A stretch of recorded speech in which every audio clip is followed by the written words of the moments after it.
और जंगल की सारी नदियाँ सूख गए थे। जंगल में कई जानवर रहते थे और उनमें से थी एक हाथियों की झुंड। हाथियों का राजा अपने झुंड की देखभाल करता था और हर रोज पानी की कमी से किसी न किसी जानवर को मरते हुए देखकर अपने साथियों के लिए भी चिंतित हो गया। हाथी राजा सोचने लगा कि इस समस्या का हल अगर जल्दी नहीं निकाला जाए तो एक एक करके सारे हाथी भी मर जाएंगे। इस बारे में चर्चा के लिए सारे हाथियों ने सभा जमा की। अगर हम कोई पानी वाली जगह के लिए नहीं निकलेंगे तो ठीक नहीं होगा, सबका जीवन खतरे में पड़ जाएगा। पानी, मुझे एक स्थान पता है जहाँ पानी उपलब्ध है, लेकिन वहाँ तक पहुँचने के लिए बहुत ही लंबी यात्रा करनी पड़ेगी। सच में? फिर हम सब मिलके उस जगह के लिए चल पड़ेंगे। सब हाथी मान गए और यात्रा पर निकल पड़े।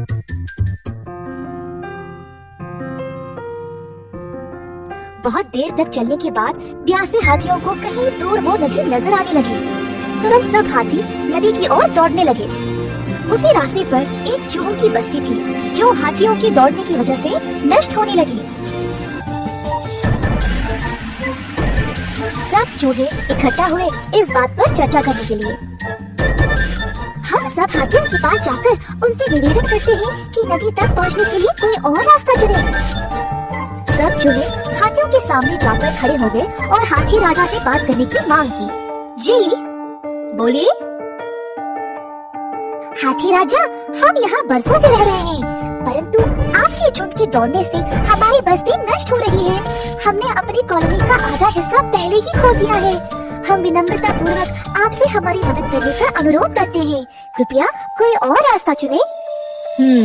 ठीक है, मैं अपनी झुंड से बात करूँगा। सुनो साथियों, इस रास्ते पर एक चूहों की बस्ती है। हमारे दौड़ने से उनकी बस्ती नष्ट हो रही है। अब से हम किसी और रास्ते से जाएंगे। हाथी राजा, आप इतने छोटे जीव से बात भी कर रहे हैं, यही महान बात है उनके लिए। हमें उनको इतना महत्व देने की आवश्यकता नहीं है। हम सब इसके लिए सहमत नहीं हैं। समय आने पर हमें भी उनकी मदद की जरूरत पड़ेगी। बस कल से हम दूसरे रास्ते से ही जाएंगे। हाथी राजा आदेश देकर वहाँ से चले गए। बाकी हाथियों ने भी अब उनके आदेश का पालन किया और अगले दिन दूसरे रास्ते से निकल पड़े। नदी पर पहुंचकर सबने खूब पानी पिया, खेला और अच्छा समय बिताया। परंतु ये खुशी कुछ ही समय में खत्म हो गई। एक दिन जब सारे हाथी नदी में खेल रहे थे, तब दूर से कुछ शिकारियों ने उनको देखा। वे उन हाथियों को पकड़ के ले जाना चाहते थे। अगले दिन रोज की तरह जब हाथी नदी की ओर चल रहे थे, तब अचानक से कुछ हाथी शिकारियों के जाल में फंस गए। हाथी राजा भी उसी जाल में फंसे हुए थे। हाथियों, जल्दी चूहों की बस्ती पर जाओ और उनको इस परिस्थिति के बारे में बताओ। शिकारी के आने से पहले हमारी मदद करने को कहो। तुरंत बाकी हाथियों ने चूहों तक पहुंचा और सब कुछ बताया। सब सुनकर चूहे जल्दी से पंक्तियों में हाथियों की पीठ पर बैठकर नदी की ओर निकल पड़े।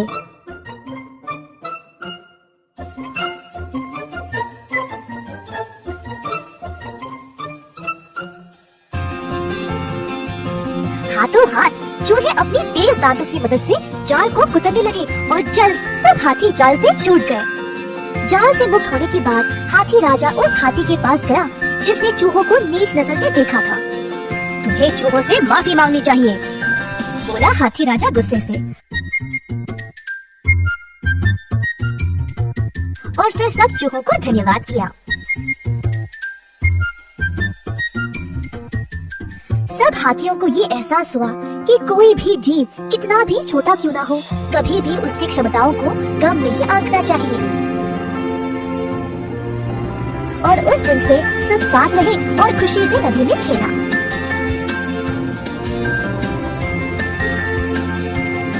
और जंगल की सारी नदियाँ सूख गई थी। जंगल में कई जानवर रहते थे और उनमें से थी एक हाथियों की झुंड।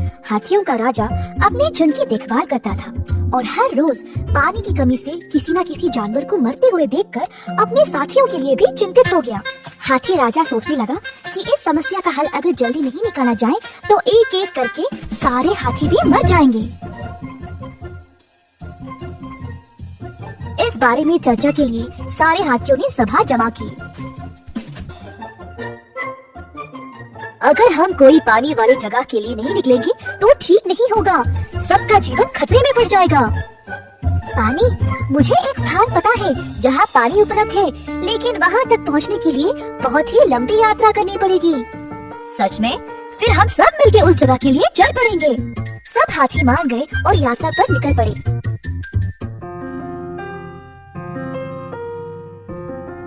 बहुत देर तक चलने के बाद प्यासे हाथियों को कहीं दूर वो नदी नजर आने लगी। तुरंत सब हाथी नदी की ओर दौड़ने लगे। उसी रास्ते पर एक चूहों की बस्ती थी जो हाथियों की दौड़ने की वजह से नष्ट होने लगी। सब चूहे इकट्ठा हुए इस बात पर चर्चा करने के लिए। हम सब हाथियों के पास जाकर उनसे निवेदन करते हैं कि नदी तक पहुंचने के लिए कोई और रास्ता चुने। सब चूहे हाथियों के सामने जाकर खड़े हो गए और हाथी राजा से बात करने की मांग की। जी बोलिए। हाथी राजा, हम यहाँ बरसों से रह रहे हैं, परंतु आपके झुंड के दौड़ने से हमारी बस्ती नष्ट हो रही है। हमने अपनी कॉलोनी का आधा हिस्सा पहले ही खो दिया है। हम विनम्रता पूर्वक आपसे हमारी मदद करने का अनुरोध करते हैं। कृपया कोई और रास्ता चुने। ठीक है, मैं अपनी झुंड से बात करूँगा। सुनो साथियों, इस रास्ते पर एक चूहों की बस्ती है। हमारे दौड़ने से उनकी बस्ती नष्ट हो रही है। अब से हम किसी और रास्ते से जाएंगे। हाथी राजा, आप इतने छोटे जीव से बात ही कर रहे हैं, यही महान बात है उनके लिए। हमें उनको इतना महत्व देने की आवश्यकता नहीं है। हम सब इसके लिए सहमत नहीं हैं। समय आने पर हमें भी उनकी मदद की जरूरत पड़ेगी। बस कल से हम दूसरे रास्ते से ही जाएंगे। हाथी राजा आदेश देकर वहाँ से चले गए। बाकी हाथियों ने भी अब उनके आदेश का पालन किया और अगले दिन दूसरे रास्ते से निकल पड़े। नदी पर पहुंचकर सबने खूब पानी पिया, खेला और अच्छा समय बिताया। परंतु ये खुशी कुछ ही समय में खत्म हो गई। एक दिन जब सारे हाथी नदी में खेल रहे थे, तब दूर से कुछ शिकारियों ने उनको देखा। वे उन हाथियों को पकड़ के ले जाना चाहते थे। अगले दिन रोज की तरह जब हाथी नदी की ओर चल रहे थे, तब अचानक से कुछ हाथी शिकारियों के जाल में फंस गए। हाथी राजा भी उसी जाल में फंसे हुए थे। हाथियों, जल्दी चूहों की बस्ती पर जाओ और उनको इस परिस्थिति के बारे में बताओ। शिकारी के आने से पहले हमारी मदद करने को कहो। तुरंत बाकी हाथियों ने चूहों तक पहुंचा और सब कुछ बताया। सब सुनकर चूहे जल्दी से पंक्तियों में हाथियों की पीठ पर बैठकर नदी की ओर निकल पड़े।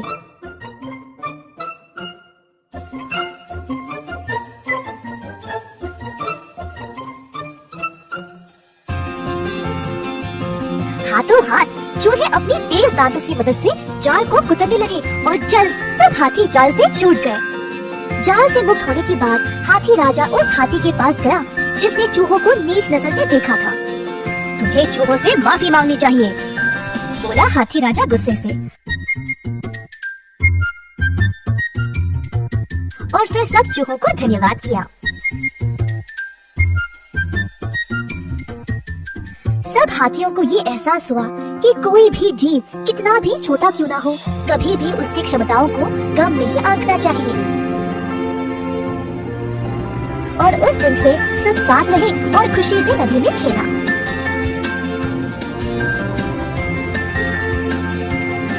और जंगल की सारी नदियाँ सूख गई थी। जंगल में कई जानवर रहते थे और उनमें से थी एक हाथियों की झुंड। हाथियों का राजा अपने झुंड की देखभाल करता था और हर रोज पानी की कमी से किसी न किसी जानवर को मरते हुए देखकर अपने साथियों के लिए भी चिंतित हो गया। हाथी राजा सोचने लगा कि इस समस्या का हल अगर जल्दी नहीं निकाला जाए तो एक एक करके सारे हाथी भी मर जाएंगे। इस बारे में चर्चा के लिए सारे हाथियों ने सभा जमा की। अगर हम कोई पानी वाली जगह के लिए नहीं निकलेंगे तो ठीक नहीं होगा, सबका जीवन खतरे में पड़ जाएगा। पानी, मुझे एक स्थान पता है जहाँ पानी उपलब्ध है, लेकिन वहाँ तक पहुँचने के लिए बहुत ही लंबी यात्रा करनी पड़ेगी। सच में? फिर हम सब मिलकर उस जगह के लिए चल पड़ेंगे। सब हाथी मान गए और यात्रा पर निकल पड़े।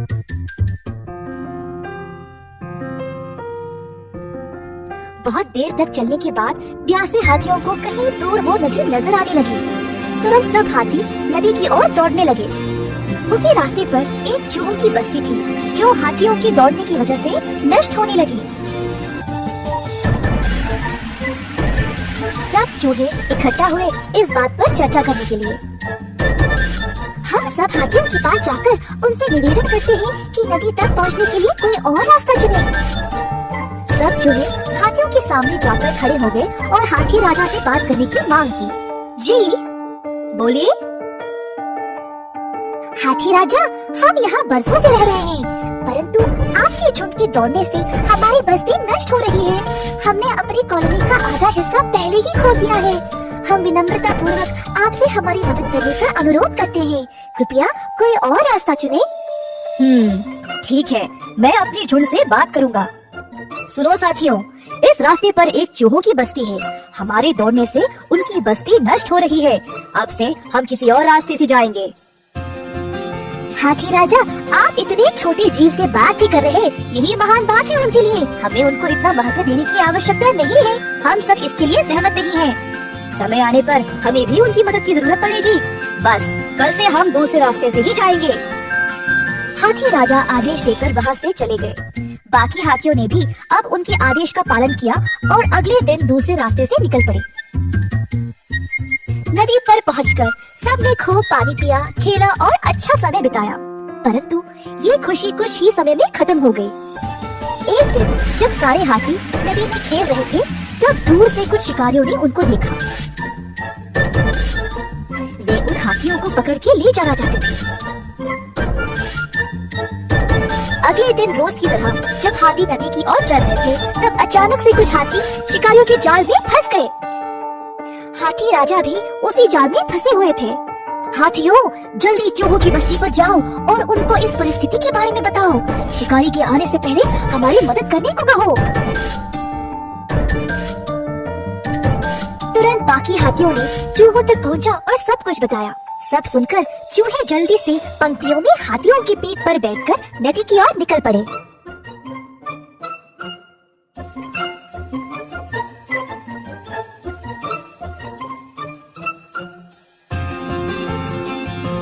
हाथों हाथ चूहे अपनी तेज दांतों की मदद से जाल को कुतरने लगे और जल्द सब हाथी जाल से छूट गए। जाल से मुक्त होने के बाद हाथी राजा उस हाथी के पास गया जिसने चूहों को नीच नजर से देखा था।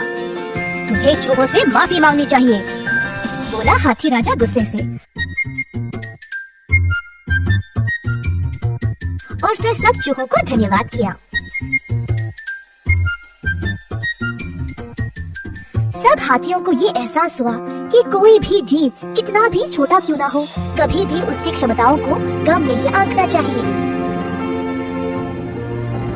और उस दिन से सब साथ रहे और खुशी से नदी में खेला।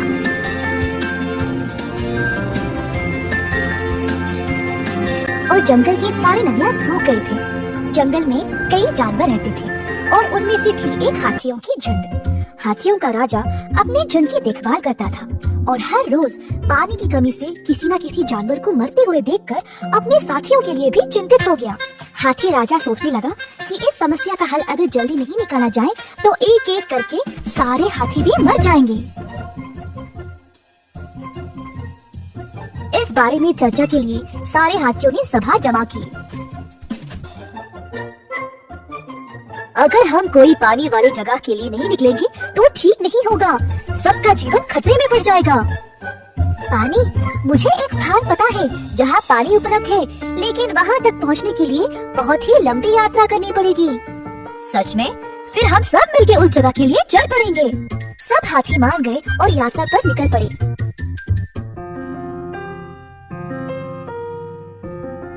बहुत देर तक चलने के बाद प्यासे हाथियों को कहीं दूर वो नदी नजर आने लगी। तुरंत सब हाथी नदी की ओर दौड़ने लगे। उसी रास्ते पर एक चूहों की बस्ती थी जो हाथियों के दौड़ने की वजह से नष्ट होने लगी। सब चूहे इकट्ठा हुए इस बात पर चर्चा करने के लिए। हम सब हाथियों के पास जाकर उनसे निवेदन करते हैं कि नदी तक पहुंचने के लिए कोई और रास्ता चुने। सब चूहे हाथियों के सामने जाकर खड़े हो गए और हाथी राजा से बात करने की मांग की। जी बोलिए। हाथी राजा, हम यहाँ बरसों से रह रहे हैं, परंतु आपके झुंड के दौड़ने से हमारी बस्ती नष्ट हो रही है। हमने अपनी कॉलोनी का आधा हिस्सा पहले ही खो दिया है। हम विनम्रता पूर्वक आपसे हमारी मदद करने का अनुरोध करते हैं। कृपया कोई और रास्ता चुने। ठीक है, मैं अपनी झुंड से बात करूंगा। सुनो साथियों, इस रास्ते पर एक चूहों की बस्ती है। हमारे दौड़ने से उनकी बस्ती नष्ट हो रही है। अब से हम किसी और रास्ते से जाएंगे। हाथी राजा, आप इतने छोटे जीव से बात भी कर रहे हैं, यही महान बात है उनके लिए। हमें उनको इतना महत्व देने की आवश्यकता नहीं है। हम सब इसके लिए सहमत नहीं हैं। समय आने पर हमें भी उनकी मदद की जरूरत पड़ेगी। बस कल से हम दूसरे रास्ते से ही जाएंगे। हाथी राजा आदेश देकर वहाँ से चले गए। बाकी हाथियों ने भी अब उनके आदेश का पालन किया और अगले दिन दूसरे रास्ते से निकल पड़े। नदी पर पहुंचकर सबने खूब पानी पिया, खेला और अच्छा समय बिताया। परंतु ये खुशी कुछ ही समय में खत्म हो गई। एक दिन जब सारे हाथी नदी में खेल रहे थे, तब दूर से कुछ शिकारियों ने उनको देखा। वे उन हाथियों को पकड़ के ले जाना चाहते थे। अगले दिन रोज की तरह जब हाथी नदी की ओर चल रहे थे, तब अचानक से कुछ हाथी शिकारियों के जाल में फंस गए। हाथी राजा भी उसी जाल में फंसे हुए थे। हाथियों, जल्दी चूहों की बस्ती पर जाओ और उनको इस परिस्थिति के बारे में बताओ। शिकारी के आने से पहले हमारी मदद करने को कहो। तुरंत बाकी हाथियों ने चूहों तक पहुंचा और सब कुछ बताया। सब सुनकर चूहे जल्दी से पंक्तियों में हाथियों की पीठ पर बैठकर नदी की ओर निकल पड़े।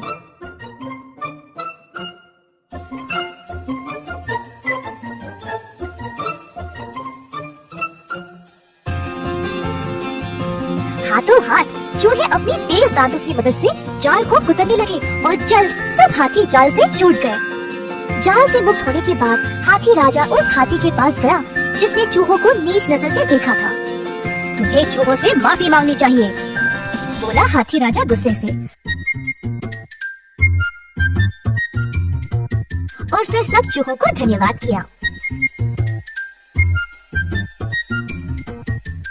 सब हाथियों को ये एहसास हुआ कि कोई भी जीव कितना भी छोटा क्यों ना हो, कभी भी उसकी क्षमताओं को कम नहीं आंकना चाहिए।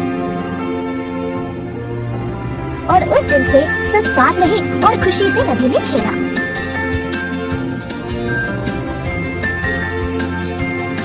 और जंगल की सारी नदियां सूख गई थी। जंगल में कई जानवर रहते थे और उनमें से थी एक हाथियों की झुंड। हाथियों का राजा अपने झुंड की देखभाल करता था और हर रोज पानी की कमी से किसी न किसी जानवर को मरते हुए देखकर अपने साथियों के लिए भी चिंतित हो गया। हाथी राजा सोचने लगा कि इस समस्या का हल अगर जल्दी नहीं निकाला जाए तो एक एक करके सारे हाथी भी मर जाएंगे। इस बारे में चर्चा के लिए सारे हाथियों ने सभा जमा की। अगर हम कोई पानी वाली जगह के लिए नहीं निकलेंगे तो ठीक नहीं होगा, सबका जीवन खतरे में पड़ जाएगा। पानी, मुझे एक स्थान पता है जहाँ पानी उपलब्ध है, लेकिन वहाँ तक पहुँचने के लिए बहुत ही लंबी यात्रा करनी पड़ेगी। सच में? फिर हम सब मिलके उस जगह के लिए चल पड़ेंगे। सब हाथी मान गए और यात्रा पर निकल पड़े।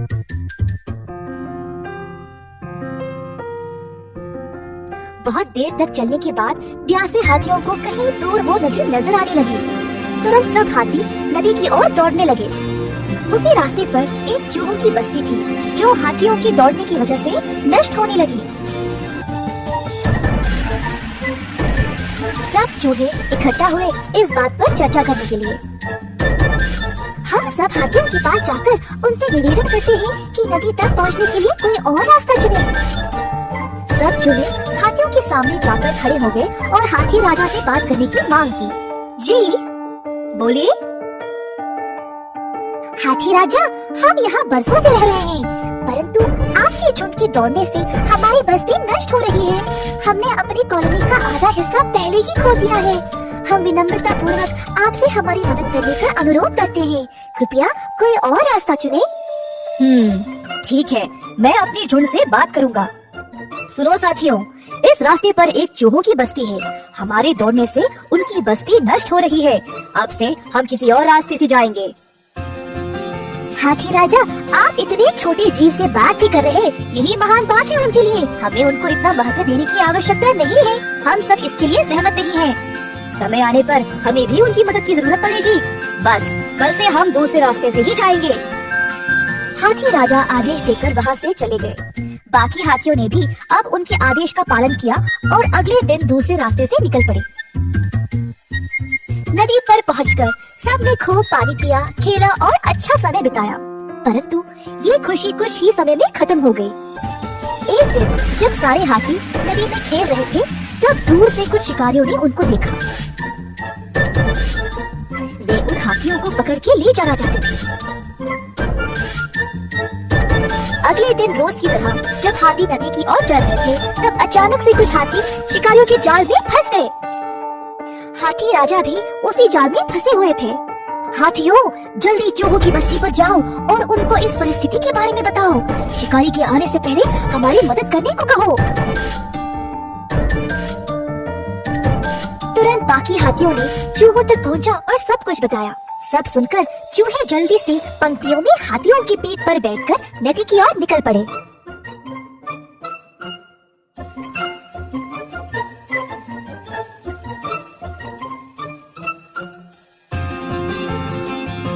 हाथों हाथ चूहे अपनी तेज दांतों की मदद से जाल को कुतरने लगे और जल्द सब हाथी जाल से छूट गए। जाल से मुक्त होने के बाद हाथी राजा उस हाथी के पास गया जिसने चूहों को नीच नजर से देखा था। तुम्हें चूहों से माफी मांगनी चाहिए, बोला हाथी राजा गुस्से से। और फिर सब चूहों को धन्यवाद किया। सब हाथियों को ये एहसास हुआ कि कोई भी जीव कितना भी छोटा क्यों ना हो, कभी भी उसकी क्षमताओं को कम नहीं आंकना चाहिए। और उस दिन से सब साथ रहे और खुशी से नदी में खेला।